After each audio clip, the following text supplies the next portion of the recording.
पेशा कानून को लेकर आदिवासी संगठनों में लगातार खुशी व्यक्त कर रहे हैं और लगातार ये बताने का काम कर रहे हैं, क्योंकि कोर्ट के आदेश के बाद ही मिला है। लेकिन सरकार ने जब पेशा कानून दिया है तो आदिवासी संगठनों में काफी खुशी है। जो रूढ़िवादी परंपरा को मानते हैं वैसे आदिवासी लोग जो है तो काफी खुश हैं, क्योंकि अब उनके धर्म को कोई छेड़छाड़ नहीं कर पाएगा। और जो जल जंगल जमीन की रक्षा की लड़ाई झारखंड अलग होने से पहले से लड़ी जा रही थी, उसको भी पूरा करने का काम किया जाएगा और जल जंगल जमीन की रक्षा करने का अब ग्राम सभा को पावर मिल जाएगा। और इसी को लेकर आज केंद्रीय धुमकुड़िया में एक प्रेस वार्ता का आयोजन किया गया, जिसमें केंद्रीय सरना समिति के द्वारा एक मंथन कार्यक्रम रखा गया था। उसमें उन्होंने बताया कि किस तरह से पेशा कानून जब लागू हुआ है तो हम इसका कैसे लाभ उठा सकते हैं और आदिवासी जो लोग हैं गांव को कैसे रक्षा कर सकते हैं। मौके पर क्या कुछ कहा गया, आइए आपको सुनाते हैं। बिल्कुल बिल्कुल, ग्राम सभा के माध्यम से ये अंकित किया जाएगा, चिन्हित किया जाएगा कि कौन कौन आदिवासियों के लिए अलग कॉलम बनाया गया है। हिंदू, मुस्लिम, सिख, ईसाई, इस भारत के संविधान से पहले भी हमारा कॉलम था और संविधान के बाद भी हमारा कॉलम रहा है। जनगणना 1961 की जब होती है तो उस समय की सरकार जो है हमारा कॉलम हटा देती है और लगातार जो कांग्रेस की सरकार को मैं ढिशुम ढिशुम मारने का काम करती हूँ। क्यों करती हूँ? क्योंकि ये लोग दलाल प्रवृत्ति के रहे हैं। ये लोग हमारे भारत देश को पूरी तरीके से विदेशियों के हाथों में सौंपने का गांधी परिवार ने प्रण लिया था। और ये मोहब्बत की दुकान खोल करके बैठने वाले दलाल प्रवृत्ति के हमारे बीच में मौजूद जो कि पूरे भारत देश को गुमराह करने वाले राहुल बाबा से मैं पूछना चाहती हूँ कि कहाँ है इस देश का मूल मालिक? क्यों हमारा 29 सालों तक हम अनभिज्ञ रहे? अगर अनभिज्ञ रहने के बावजूद अगर महागठबंधन की सरकार अगर साजिश रचती है तो उनके साजिशों को तार तार करने के लिए हम रूढ़िवादी परंपरा को मानने वाले लोग इस भारत का संविधान का सम्मान करते हुए आज तक बर्दाश्त करते हुए रहे हैं। लेकिन हम लोग अब बर्दाश्त नहीं करेंगे। हमारा अस्मिता के साथ या तो फिर हमारी संस्कृति, हमारी परंपरा जो भारत देश में संस्कृति के रूप में भारत देश जाना जाता है, संस्कृतियों के देश के रूप में, तो हमारी वजह से जाना जाता है। अगर हम नहीं होते, आदिवासी नहीं होते तो शायद नहीं जाना जाता। अगर आप कह रहे हैं कि उन्होंने संशोधन कराया होगा तो भारत के संविधान में भी आर्टिकल स्वशासन को इंगित करने वाला, सुरक्षित रखने वाला जो आर्टिकल्स मैंने बताया कि 283 आर्टिकल 283A आपको ये पढ़ना होगा। और आपको पढ़ना होगा अनुसूचित जनजातियों का जो क्षेत्र है, 5वीं अनुसूची क्या होता है। 5वीं अनुसूची में सिर्फ और सिर्फ रूढ़िवादी परंपरा को मानने वाले लोगों के लिए है, ना कि धर्मांतरितों के लिए। उनके लिए तो ऑलरेडी ईसाई का कॉलम है। ईसाई में जाति नहीं होती है। अगर जाति वाले अगर धर्मांतरित कर चुके हैं, आपको मानना नहीं मानना अलग बात होता है। इस भारत देश में किसी भी धर्म को, समुदाय को आप सम्मान दे सकते हैं, मान दे सकते हैं। लेकिन अगर चले जाते हैं मुसलमान में, तो हमारे लोग भी तो मुसलमान हुए हैं। लेकिन मुसलमान क्या आरक्षण खा रहे हैं?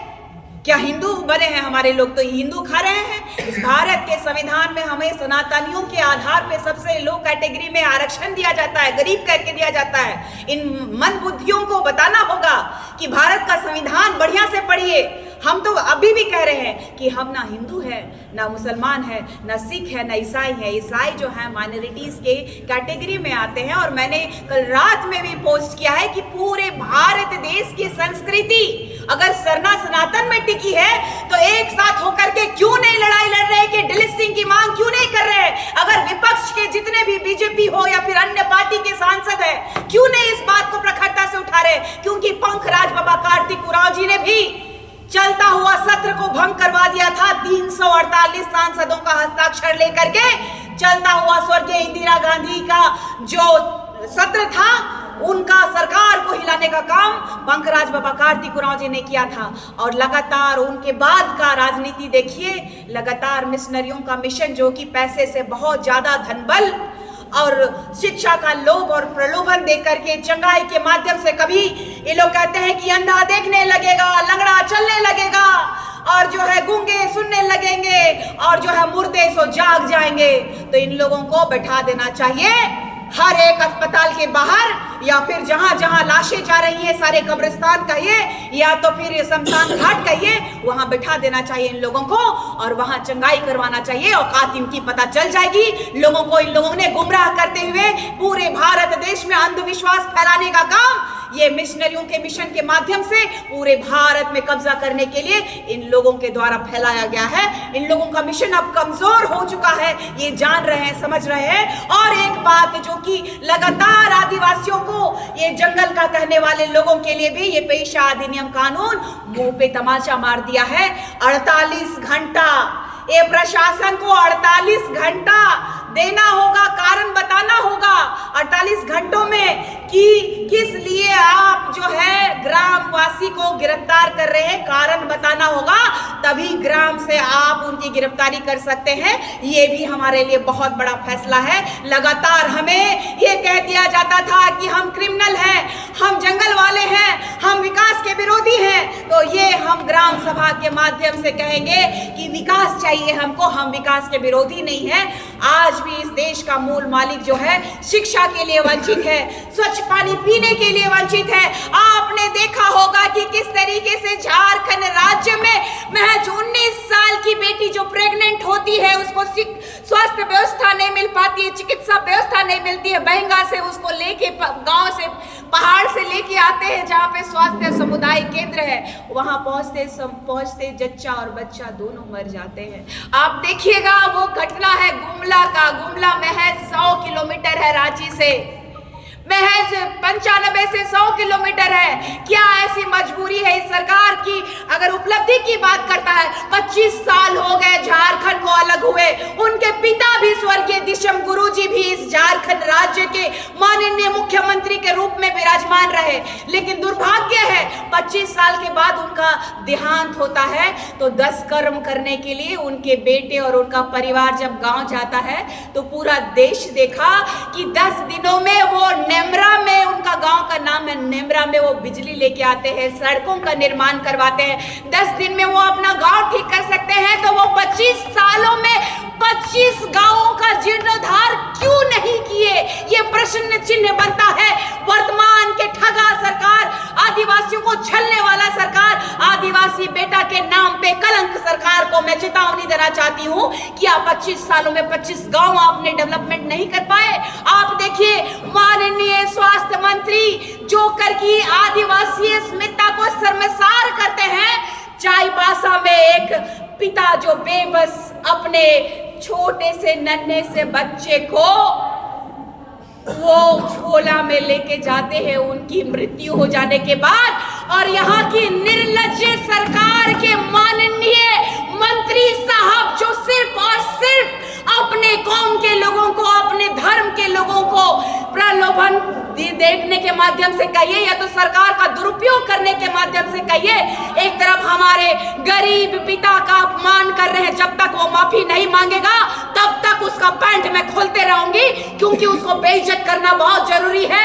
सिर्फ एक कौम के लिए राजनीति नहीं की जाती है, चाहे वो विधायक हो, चाहे मंत्री हो, चाहे सांसद हो, चाहे इस झारखंड राज्य का माननीय मुख्यमंत्री ही क्यों ना हो, किसी एक धर्म की राजनीति नहीं होती है। मैं कहना चाहती हूँ कि इरफान अंसारी साहब 3 लाख रुपया का पैकेज आप बिहार से बुला करके अपने कौम की बेटी को इज्जत देने की बात कर रहे हैं। इस झारखंड राज्य जो 5th शेड्यूल के तहत आने वाला झारखंड राज्य जो आदिवासियों का राज्य में आप माननीय मुख्यमंत्री के चेले बन के जो घूम रहे हैं, झूला टांगने का जो काम कर रहे हैं, स्वास्थ्य मंत्री का जो खैरात में आपको गद्दी मिला है चमचागिरी करने के लिए, तो ये आला लगा के डॉक्टर बनने से नहीं होता है। थोड़ा सेवा भाव भी रखिए। फोटो खिंचा करके रील्स बनाने से आपको माननीय का दर्जा हम नहीं देंगे। अगर आदिवासियों से माफी आप नहीं मांगेंगे तो लगातार आपका बेइज्जत जलील करने का काम ये आदिवासी बेटी करने का काम करेगी। और मैं कहती हूँ कि आइंदा से आदिवासी अस्मिता पे सवाल उठाए और आदिवासी का पैसा ही न खा रहे हैं जी, बाप का कुर्सी पे दोनों राज कर रहे हैं। माननीय हेमंत सोरेन जी की पत्नी विधायक है, भाई विधायक है, उनके मरहूम भाई की पत्नी विधायक रही, लेकिन उनका गांव 25 साल बाद जीर्णोद्धार होता है। तो ऐसे झारखंड राज्य के माननीय मुख्यमंत्री जो आदिवासी बेटा है, वो आदिवासियों का हितैषी कैसे हो सकता है? इसीलिए हमारे लिए पेशा अधिनियम कानून जब तक धरातल पे लागू नहीं होता है, तब तक हमारे लिए ये चैलेंजिंग है और लगातार हम लोग संघर्ष करते रहेंगे, उलगुलान करते रहेंगे। धन्यवाद, आभार इस भारत की संविधान की न्याय का मंदिर का, जिन्होंने हमारे जैसे आदिवासियों की आवाज को सुनने का काम किया उन्होंने। और हम सब तहे दिल से तमाम आदिवासी समुदाय के रूढ़िवादी परंपरा को मानने वाले आदिवासी जन्य जनजाति के लोग, जिस तरीके से सरना के लोग जो है, उरांव संस्कृति के लोग पढ़ा समाज के द्वारा स्वशासन को लागू करते हैं, जिस तरीके से बेदिया समाज के लोग जो हैं सरदारी व्यवस्था में अपना स्वशासन को लागू करते हैं, वैसे ही संथाली, मुंडारीज हो, ऐसे ही अन्य 33 जनजाति के लोग हैं। अलग अलग प्रथाएं, अलग अलग सिस्टम, कस्टमरी लॉ को फॉलो करने वाले लोगों को एक नया आयाम मिलेगा, नया विकास की गंगा बहेगी। हम विकास के विरोधी नहीं है, हम भी विकास के। आपने बताया है जी। बहुत अच्छा। आज देखिए, निश्चित तौर से 23 दिसंबर को झारखंड कैबिनेट से विशेष सत्र बुला करके उसको पास किया गया है। लेकिन इतने दिनों से हम लोग जो आंदोलन कर रहे थे, वह निशा भगत, एंजल लकड़ा जी, खुशबू नायक जी जैसे केंद्रीय सरना समिति के सदस्य हैं, वो गुमला से चल करके पदयात्रा करते हुए रांची आए, राजभवन। लेकिन उसमें भी आदिवासी समाज के नेता लोग इन लोग को साथ नहीं दिया। कुछ ही लोग थे और बहुत हिम्मत के साथ इन लोगों ने कहा, और हमने इन लोगों को कहा था कि अच्छे कामों में लोग साथ नहीं देते हैं, लेकिन आप लोग हिम्मत मत हारना, लेकिन मंजिल तक अवश्य पहुंचना। मैं लोगों को धन्यवाद देना चाहता हूँ एंजल लकड़ा जी, केंद्रीय सरना समिति के महिला अध्यक्ष निशा भगत जी को, खुशबू नायक जी को, कि इन्होंने उस बात को जानते थे कि पेशा कानून क्यों हमारे लिए जरूरी है। और आज इस ईसाई मिशनरियों के द्वारा में इतने जो षड्यंत्र रचा कि आज तक हेमंत सरकार उसको लागू नहीं कर पाया था।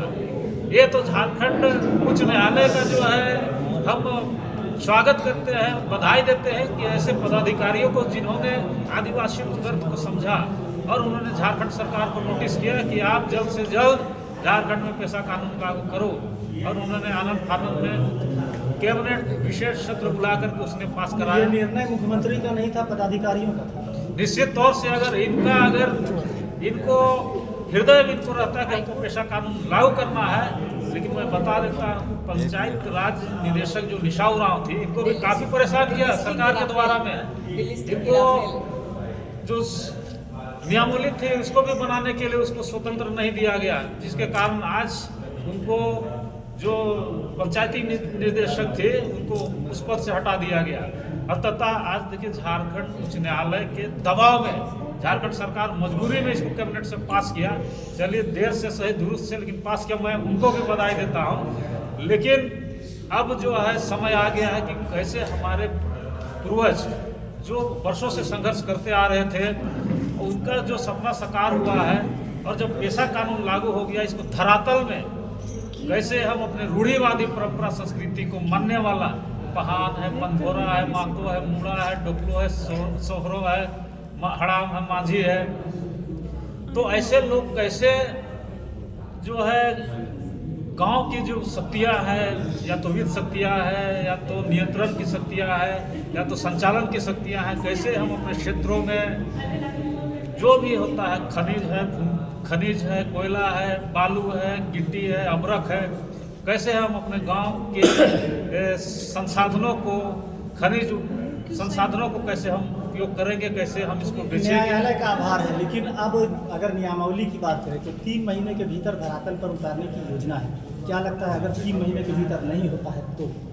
निश्चित तौर से जिस तरह से पेशा कानून को लागू करने में ये सरकार जो देरी किया, और विशेष समुदाय को, जो गैर रूढ़ी प्रथा को मानने वाले लोग को खुश करने के लिए आज पेशा को लटका दिया गया था। अब नियमावली में भी हमको वही अंदेशा है कि लोग को फायदा पहुंचे, कैसे फायदा पहुंचे, कैसे उसमें छेद करे, इसको लेकर के उन लोग अपना जो है अपना दिमाग लगा दिए होंगे। लेकिन हम लोग भी कमर कस लिए हैं कि 1996 का हूबहू जो भूरिया कमेटी के द्वारा लागू किया गया था उसी तरह से हम लोग को पेशा लागू होना चाहिए, नहीं तो आंदोलन हम लोग और तेज करेंगे। डिक्लेयर नहीं हुआ कि कौन सा पेशा, इसमें जो कुछ संशोधन के साथ बात रखा गया है, कौन सा संशोधन है इसमें? वही संशोधन है जो हम और आप तभी से बात कर रहे थे कि कैसे मिशनरियों को फायदा पहुंचाए, ऐसे ही संशोधन है। उसमें बेंच मारेगा कि कैसे हम रूढ़ी गैर रूढ़ी प्रथा जो मानने वाला है उसको कैसे फायदा पहुंचाएंगे, वही वाला है संशोधन। समझ गए ना? हमको संशोधन नहीं चाहिए, हमको 1996 वाला जो भूरिया कमेटी के द्वारा बनाया गया था वो वाला सबको चाहिए। तैयार है, उद्यम जारी रहेगा। जय आदिवासी, जय सरना। किसी से नहीं डरते।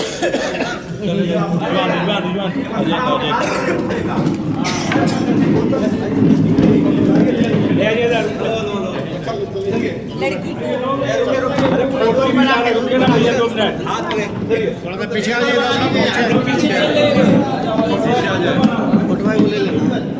थोड़ा सा पीछे पीछे आओ, पीछे अरे पीछे तो सब पीछे आ जाओ, पीछे आ जाइए, आ जाओ, पीछे आ जाइए।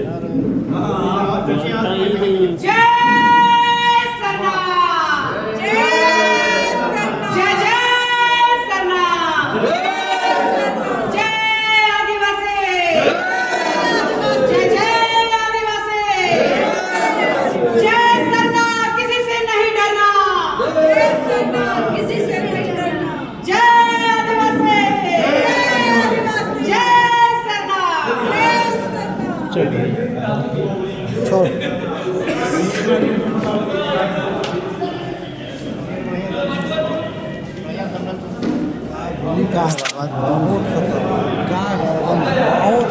सुना देंगे अपने को मानने लगे। बहुत बड़ा मौका देना कहाँ बोल दिए मार देते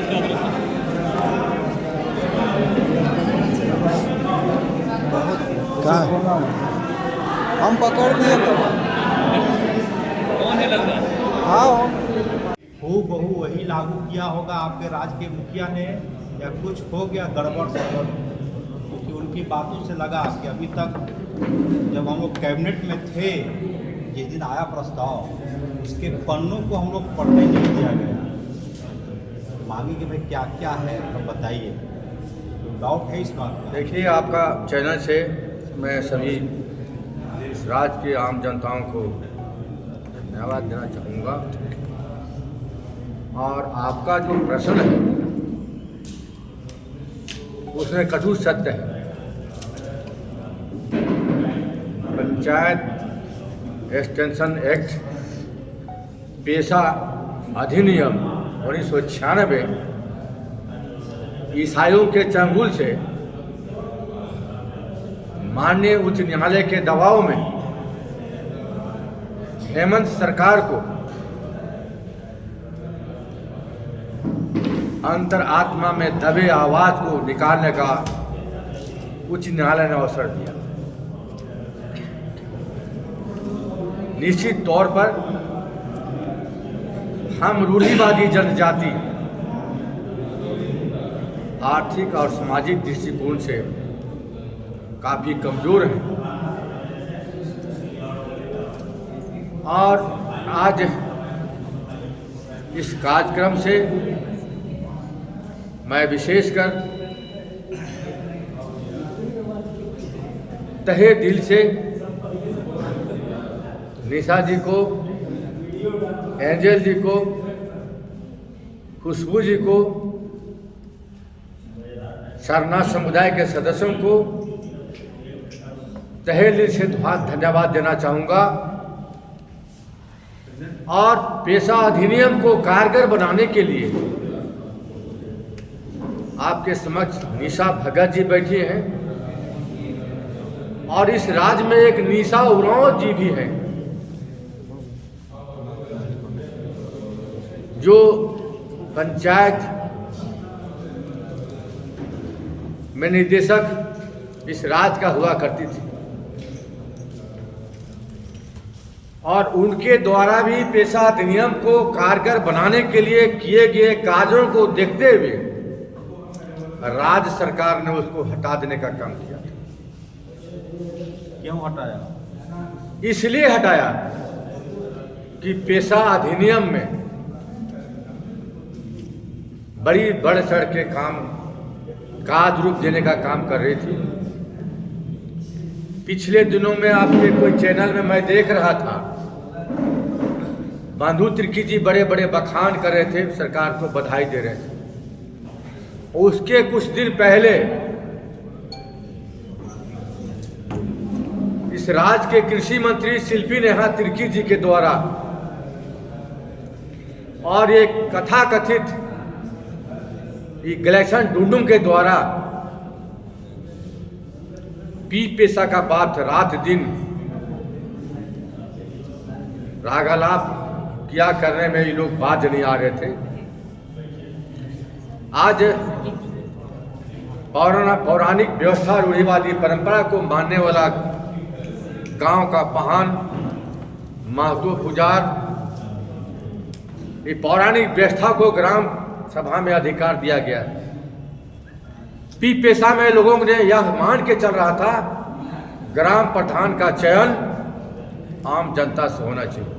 सर वो सब जानकारी में है, सीधे नट सेल में बताइए कि ये जो 2 दिन पहले कैबिनेट में पास हुआ, कोई डाउट है? हेमंत सोरेन को बधाई देंगे, और डाउट है तो क्या डाउट है? और इसलिए भी डाउट है कि कहा गया कि क्रिसमस का तोहफा है, क्या डाउट है आपको?